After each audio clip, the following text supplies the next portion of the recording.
They say wild animals don't ask permission, but that morning, in the chill-shadowed stillness of late October, something You let a bobcat knocked. inside your house? 3 slow thuds. Not claws on wood, not wind, knuckles. That's what it sounded like. As if someone or something was gently but deliberately asking to come inside. Julia Langley had just stepped out of the shower. She froze, towel still wrapped around her head. This is Her impossible. parents were at the co-op early. Her truck sat alone in the gravel. Nobody was supposed to be here. Certainly not at 6:41 in the morning. She tiptoed down the hallway of the old mountain house, mug in hand, heartbeat in her ears. The knock didn't come again, but the air felt different. Thicker. When she turned the corner into the kitchen, she stopped cold. At the back door, framed by soft gold light, was a bobcat. Not crouching, not snarling, not even curious. Just sitting, calm, still, eyes level with the glass, waiting. Julia's breath hitched.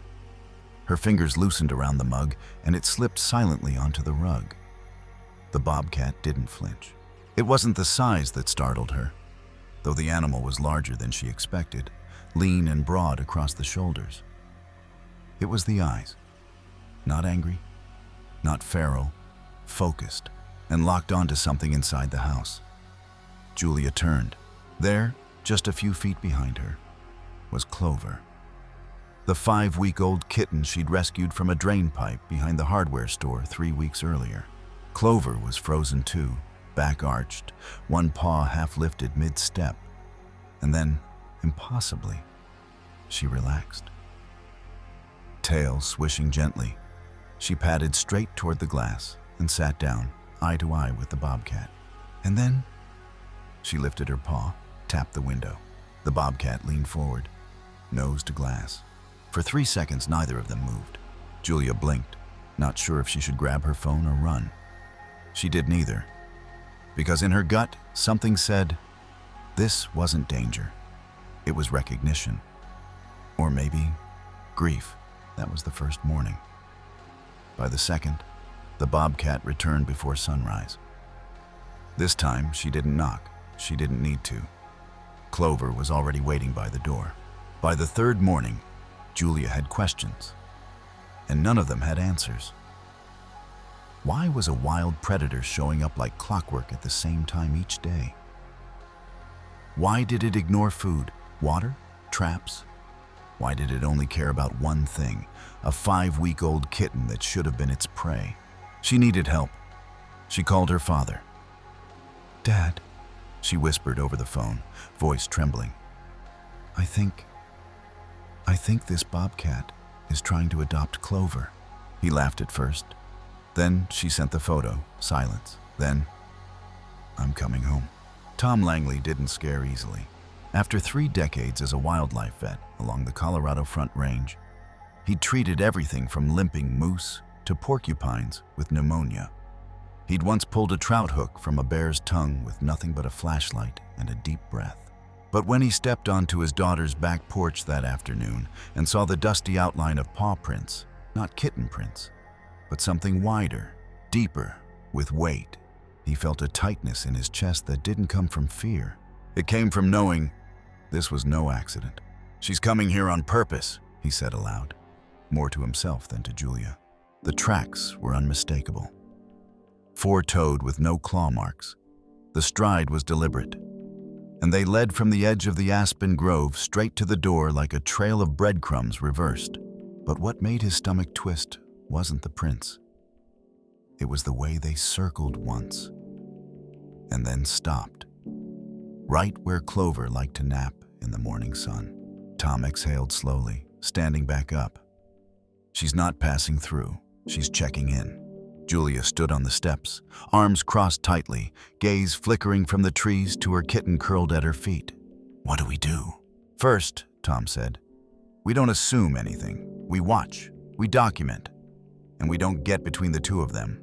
He looked at Clover, now blinking lazily in the sunlight. "And We prepare for the possibility that this might not be just instinct. That night, Julia set up a motion camera by the back door. She didn't sleep. Neither did Clover. At exactly 4:53 a.m., the Bobcat arrived. Julia watched from the living room, heart pounding as the animal appeared from the fog like something summoned. Same slow steps, same position, same silent stare through the glass. But this time, something changed. The Bobcat didn't just sit. She lowered herself down, like a sphinx, and exhaled a sound that wasn't a growl or a hiss. It was a chirrup, soft, broken, almost maternal. Clover's ears perked. She mewed in return. And in that moment, Julia knew this wasn't random. It wasn't coincidence. This was a reunion someone was trying to rewrite.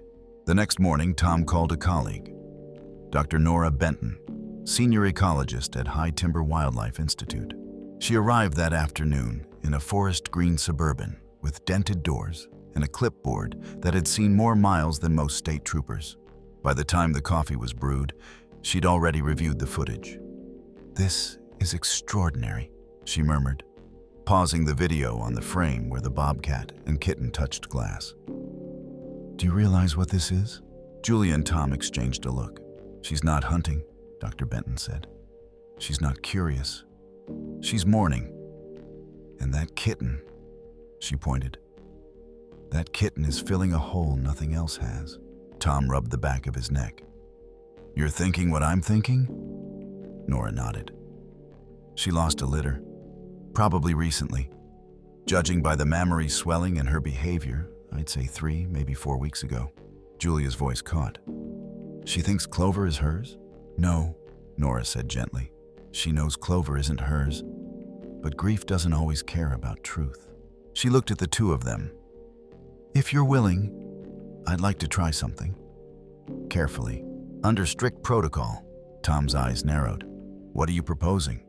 "A controlled observation, gradual proximity testing, limited contact, supervised. If we do it right." She looked back at the screen, where the wild mother pressed her head to the door. "We might witness something we've only ever seen in theory." Julia swallowed hard. "Are you saying we let them meet?" Nora Benton's reply was quiet, certain. "I'm saying we let love try." The enclosure took 4 days to build. It wasn't elaborate. Just a modified corner of the Langley garage with reinforced fencing, a double-gated entry, and a clear plexiglass panel installed at eye level. It looked more like an observation pen at a wildlife center than something you'd find next to a riding mower and a box of old Christmas lights. But every bolt, every anchor, every slab of non-slip rubber flooring had one goal: safety. Not for the humans, for both cats. They weren't trying to domesticate a bobcat. That wasn't the plan, nor the point, but Dr. Benton was clear. If this connection was going to be explored, it needed to be on neutral, protected ground. No surprises, no loose doors, no assumptions. So on the 5th morning, at 6:10 a.m. sharp, the Bobcat arrived as she had every day. But this time, the glass door wasn't the only thing waiting for her. Clover had been placed, gently, calmly, into the adjoining enclosure. She sniffed the new space with kitten curiosity, tail upright, ears perked. She mewed once, then settled near the plexiglass window, her back pressed to the warm patch of light cast by the rising sun. And through the clear barrier, she saw her. The Bobcat paused at the fence. For the first time, she didn't just stare. She rose onto her hind legs, placed one paw, scarred, dust-coated, beautiful in its rawness, against the plexiglass, and chirped, low, soft, broken in the middle. Clover chirped back. And then, in a moment that made Julia press a hand to her chest, the Bobcat rubbed her cheek against the barrier, like a mother cat marking her kitten.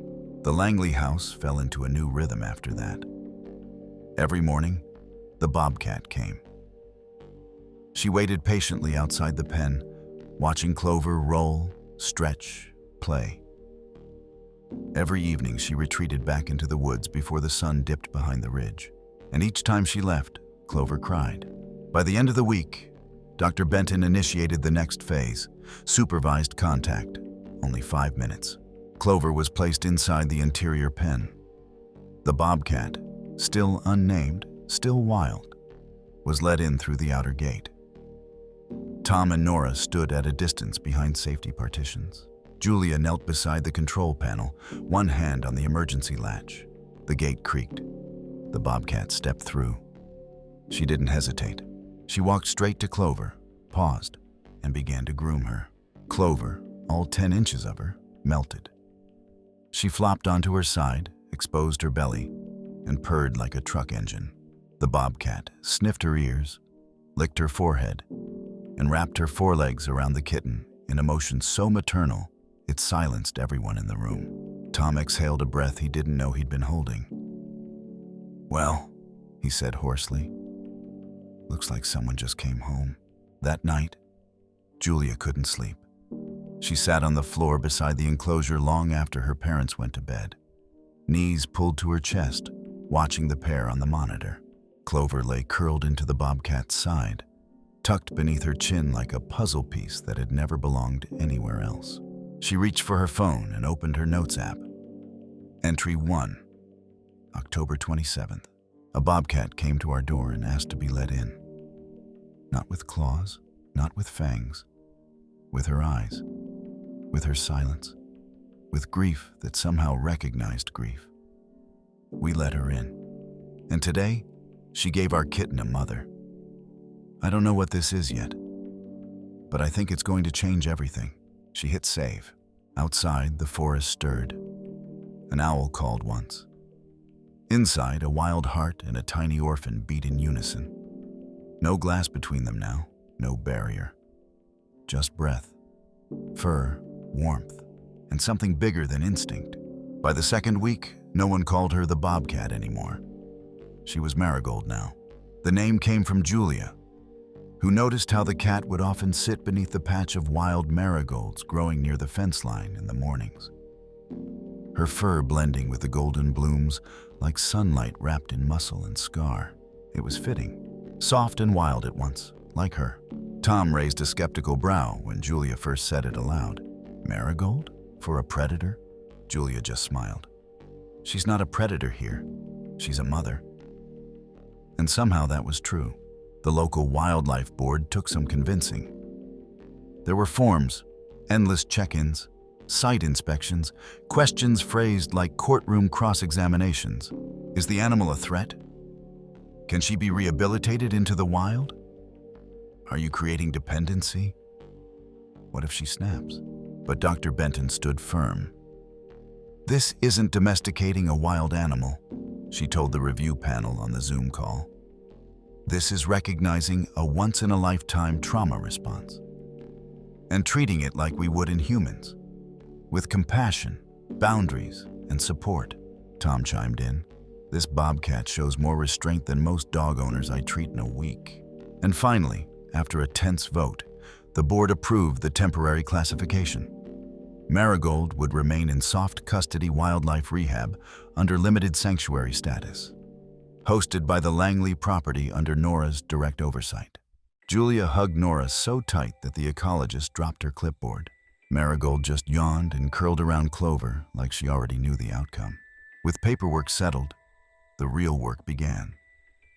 They expanded the enclosure, added new environmental enrichments, log stumps, climbing beams, feather lure toys, even a set of scent boxes that Clover took to with wide-eyed wonder. Julia spent hours filming the pair for her digital portfolio, part documentary, part love letter. One clip showed Marigold teaching Clover how to crouch low in the grass, wiggling her haunches before pouncing on a stuffed lizard. Clover missed by a mile. Marigold waited, tried again. This time, Clover pounced sideways and fell into a tumble. Marigold chirped. It wasn't a scold, it was a laugh. The video hit 1.2 million views in 48 hours, but not every day was idyllic. There was the morning a thunderclap rolled too close, and Marigold shredded a tarp in panic before retreating to the far corner panting. Clover paced by the door, mewing until Julia coaxed her inside. That night, Marigold refused food. She wouldn't let anyone approach. Tom set a folding chair nearby and just sat. For 2 hours. He didn't speak, didn't move. When the stars came out, Marigold stepped forward, cautious, silent, and pressed her nose briefly to his boot before vanishing back into the enclosure. Julia caught it on camera. It went into the Never Post Online folder. Some things, she decided, were meant to be kept sacred. The next milestone came quietly. It was November 12th, cold and sharp, with snow flirting at the edges of the forecast. Clover, now sturdier and taller, had begun sleeping on top of Marigold instead of curled beneath her. She'd grown bolder, chasing moths, challenging feather toys, stealing bites from Marigold's food. That morning, Julia opened the door to the enclosure as usual. Marigold didn't look up. She was busy, grooming Clover's belly. And when Julia stepped inside, Marigold didn't flinch. She simply flicked an ear and went back to work. That was the first day she allowed touch. Julia knelt, slow, deliberate, and extended one hand, palm down. Marigold sniffed it, paused, then leaned forward, pressing her broad forehead, scarred and soft, into Julia's fingers. And for the first time in weeks, Julia cried. Not out of fear, not even out of joy, but because something impossible had become normal. And normal had never looked so miraculous. It happened on a Tuesday. Nothing remarkable had led up to it. No dramatic event, no signs, no dream the night before. Just frost on the marigolds, a coffee cup half full, and Clover meowing insistently by the back door. Julia opened it like always. Clover darted out into the morning light, tail high, and Marigold followed her, through the threshold, into the house. No invitation, no fear, just choice. Julia froze mid-sip. Tom looked up from the kitchen table, mouth still chewing toast.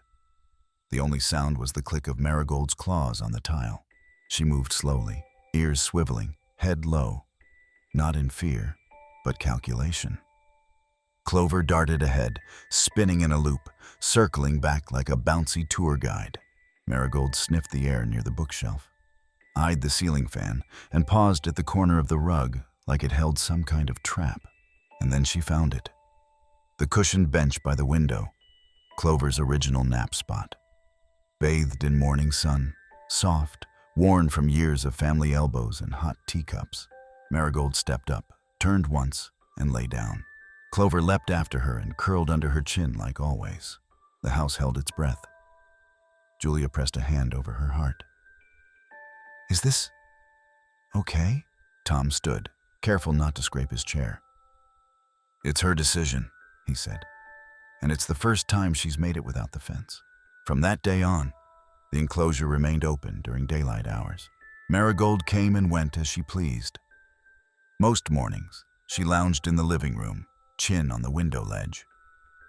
In the afternoons, she sometimes slipped back into the trees for an hour, returning with pine needles in her fur and a new scratch or two across her flanks. But every night, she returned. And every night she curled on the bench with Clover draped over her back like a scarf made of purrs. They became expected. Neighbors noticed. Mrs. Eckhart, 3 doors down, brought over a lasagna and 3 kinds of questions. So, this Bobcat, is she tame? No, Julia answered. Does she bite? She hasn't. Is she trained? Tom chuckled.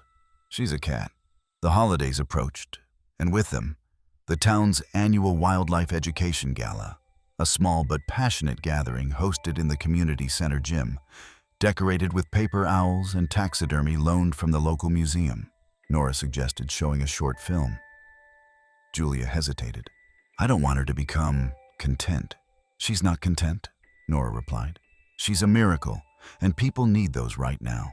So Julia edited a quiet 4-minute video titled When Wild Chose Love. It showed no faces, no narration, just scenes. Clover pawing at the glass, Marigold grooming her through the fence. The bench by the window, a close-up of Marigold's eyes, scarred, golden, ancient. When the final shot faded, the gym was silent. Then someone stood and clapped. And then another. And soon the entire room was on their feet, not cheering, but applauding with the reverence of a prayer. That night, as snow fell for the first time that season, Julia found Marigold and Clover on the bench once again. But this time, Clover was fast asleep.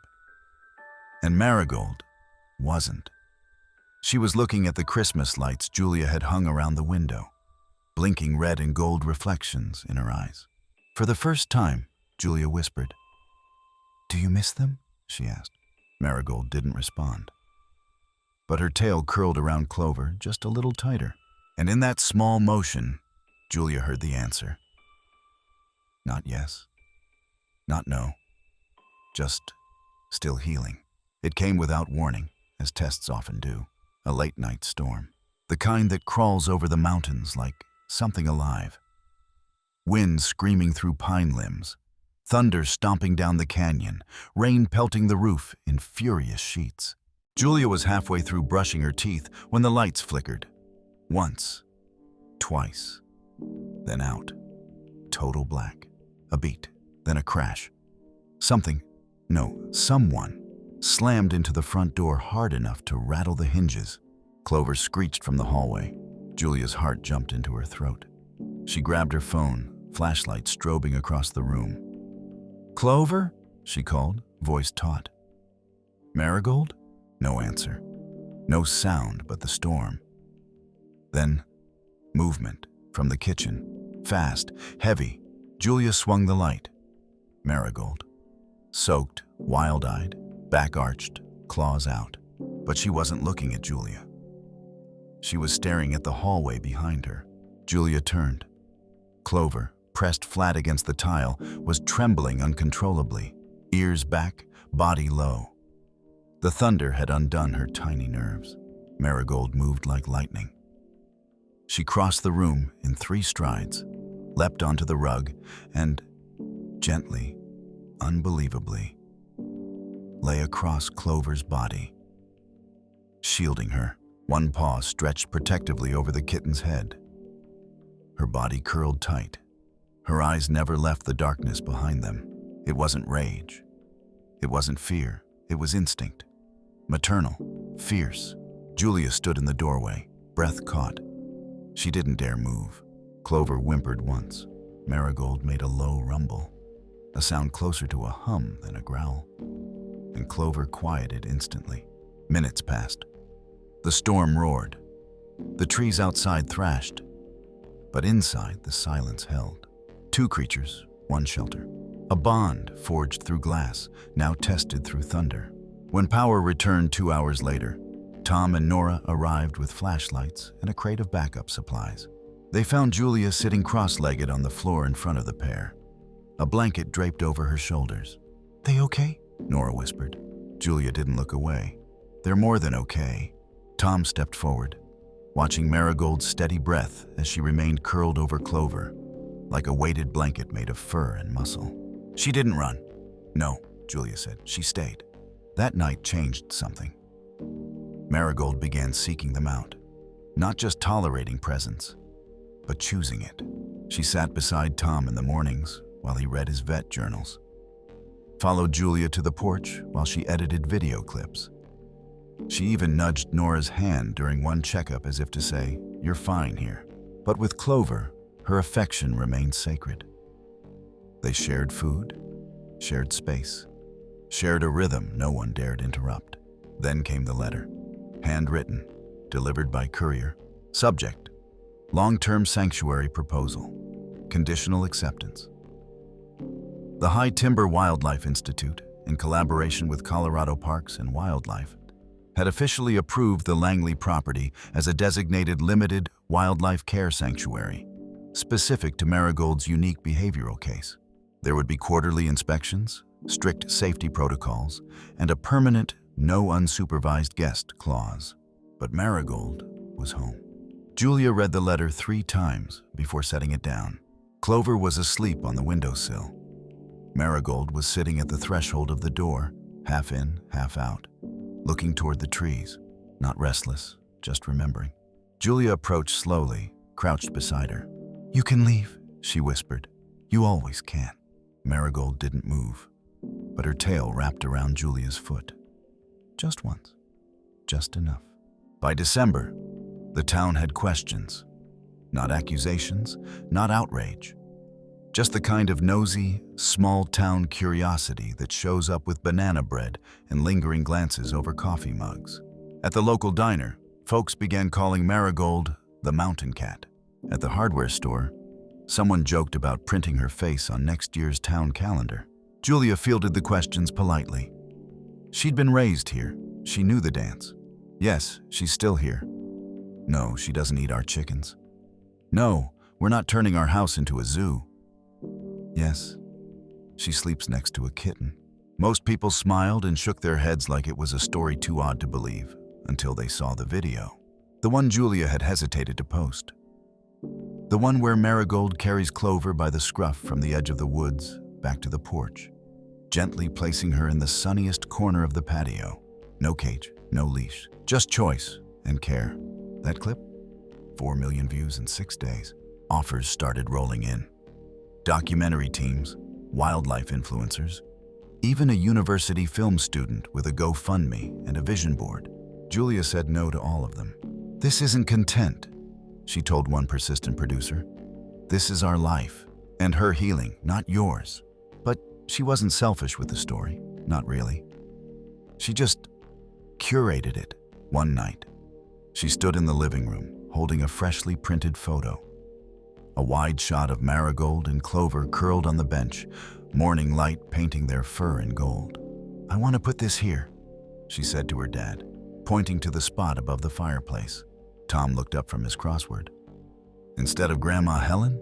"She'd approve," Julia said, smiling. "She always liked rebels." He nodded, and together they took the old portrait down and replaced it with the one that had come to define a new kind of family. Marigold's health improved in quiet ways. Her coat thickened, her gait steadied. She no longer flinched at the sound of distant barking. But grief, they learned, doesn't disappear.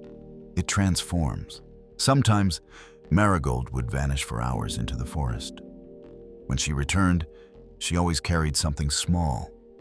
A pine cone, a feather, once even a child's sock. Tokens, perhaps, or offerings. Julia kept them in a small wooden bowl by the door. "She remembers," Tom said once. "Who?" Julia asked. Tom didn't answer. He didn't have to. Clover, meanwhile, grew into herself. Still petite, still mischievous, but bold now. Confident. A tiny queen with a wild mother and a family of humans who treated her like the miracle she was. She learned to hunt toy mice with terrifying precision.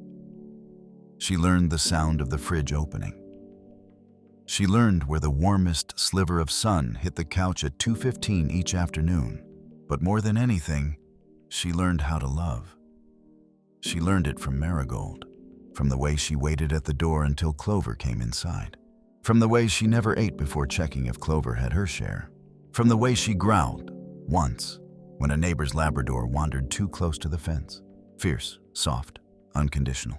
On Christmas Eve, the Langley family held a quiet dinner. Just Tom, Julia, Nora, and a retired ranger named Bill, who had once saved Marigold from a snare trap 2 years prior and didn't recognize her until halfway through the meal.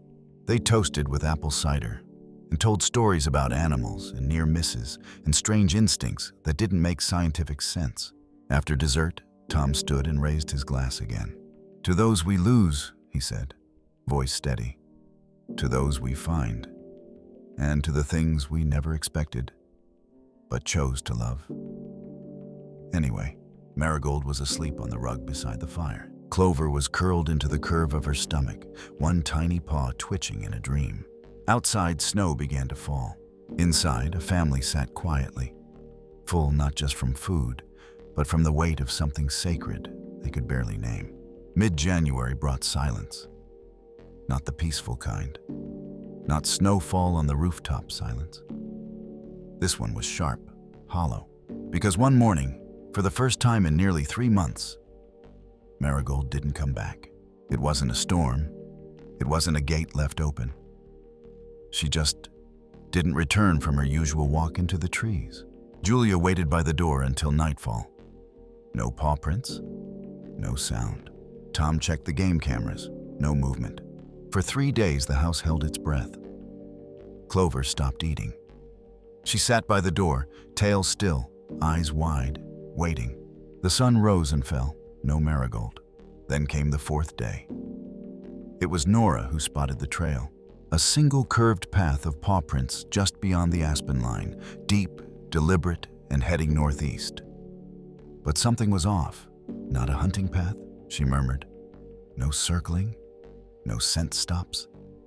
This is directional. She's leaving? Julia asked, her voice caught between worry and disbelief. Nora hesitated. Maybe not leaving, maybe leading. That evening, they followed it.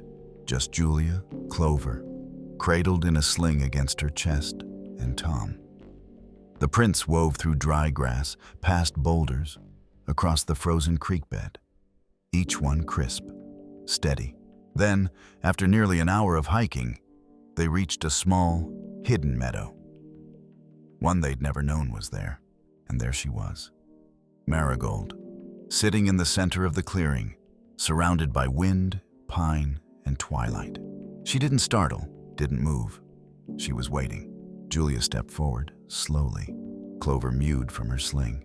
That's when Marigold rose. Not with the sudden grace of the wild, but with the tired motion of someone bearing weight.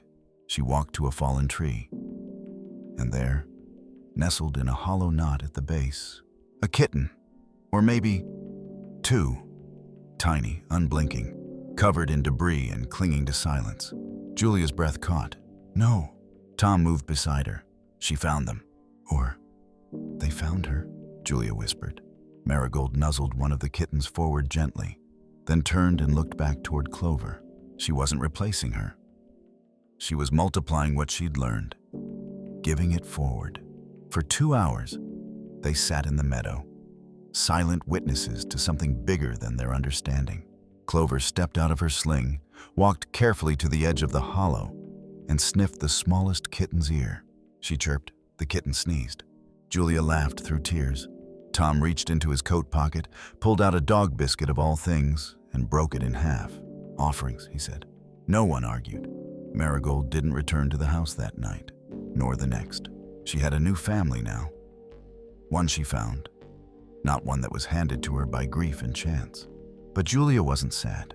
She still left the door open each morning, and once every few weeks, a pine cone would appear on the welcome mat, or a feather, or a tiny, perfect paw print in the snow. Spring returned slowly to Oak Ridge Creek.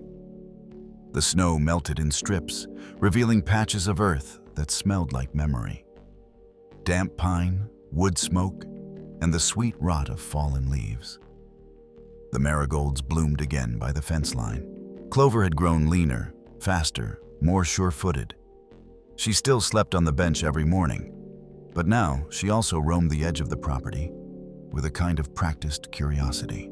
She chased insects, climbed halfway up trees, swatted at shadows like they owed her something. But every now and then, she would pause, look east, toward the grove, toward the meadow, and wait. One afternoon in early April, Julia was working on her laptop in the sunroom when her phone buzzed. One new clip from Trail Cam 3. She opened it absent-mindedly, expecting maybe a coyote or deer. But the video made her gasp. There, at the edge of the clearing, was Marigold. She looked different, not sick, not hurt, just lighter. She had 2 kittens with her, bigger now. One was batting at a leaf. The other sat squarely between Marigold's paws, like a prince on a throne. Then something happened Julia would never forget. Marigold turned to the camera, looked directly into the lens, and blinked. It wasn't long, just one slow, deliberate blink. But Julia felt it all the way down in her bones. She saved the clip, didn't post it. That one was for her. The next week, Julia finally launched the project she'd been quietly building for months. A website, a newsletter, a small educational series titled The Ones We Choose, Stories of Wild Bonds. It didn't start with Marigold and Clover. It started with questions. Can grief cross species? Can love exist without domestication? What happens when a wild heart asks for help and we say yes? The first essay ended like this. Clover was never meant to survive alone. Marigold was never meant to heal inside a fence. And yet, they found each other. And for a time, they chose the same sunbeam, the same rhythm, the same warmth. It wasn't permanent, but it was true, and maybe that's enough. The Langley house felt different now. Not empty, just changed. Clover still ruled the windowsill. Tom still read his journals. The bench remained, scarred by claws and warmed by memory. And on the wall, above the fireplace, the photo still hung. Marigold and Clover. Wild and domestic. Mother and child. A story caught in golden morning light. Julia stepped outside one evening, just as the stars blinked on. The wind carried the faintest chirp from the distant trees. She smiled. Not a goodbye, not a hello, just a reminder. Some wild things don't leave us. They echo. The Langley house never intended to become a sanctuary. It was just a place with creaky floorboards, soft corners, and good morning light. A place where one girl came home after college, one kitten was saved behind a hardware store, and one wild creature decided it was safe enough to grieve. But somehow it became more. A meeting ground, a holding space, a testimony to something bigger than instinct and smaller than explanation. Years later, Clover still napped on the same bench. Not every day, not always curled tight like before, but often enough. Her muzzle had grayed a little. Her reflexes slowed just slightly. But her eyes, green gold and sharp, held that same calm confidence Julia had seen bloom during those months with Marigold. Visitors would ask, "Is that the cat?" Julia would smile. "She's our cat, but yes." Sometimes people would come from states away just to sit on the porch. They never asked to go inside. They just looked through the glass, at the bench, at the photo, at the ghost of something they didn't have words for, and that was enough. Tom retired from practice the following spring. On his last day, the staff surprised him with a gift. A small, carved sculpture of a bobcat curled around a kitten. He didn't cry until they told him it had been hand-carved by a boy whose family once found an orphaned fawn years ago and had called Tom in the middle of the night. He displayed it next to the old veterinary license, beside a feather from the first offering Marigold had ever left on the mat. As for Julia, she kept writing. She gave talks, but never called herself an expert. She turned down offers from TV crews and publishers unless they promised one thing: no fake happy endings. Because that wasn't what this was. Marigold had not become a pet. She had not stayed forever. She had not purred or played fetch or posed for cameras. But she had trusted. She had loved. And she had taught them something raw and unforgettable. That sometimes, family isn't who stays. It's who chooses you when the world goes quiet. The last photo Julia ever took of Marigold was never shared. It wasn't planned. She had gone for a walk alone into the clearing beyond the ridge and found her there, watching from a fallen log, 2 grown kittens by her side. They didn't approach. They didn't flee. They simply existed. Together. Marigold's eyes met hers. No fear, no longing, just recognition. Then the bobcat turned and vanished into the trees, her tail brushing her offspring behind her like a curtain drawn on the final act of a play no one thought they'd get to see. Back home, Julia sat by the window until dusk. Clover stretched beside her, old bones warm against hers. On the wall, the photo remained. A moment in time. A choice made. A truth found. And beneath it, a small plaque. She came to us in grief. She left us with grace. And in between, she gave us love.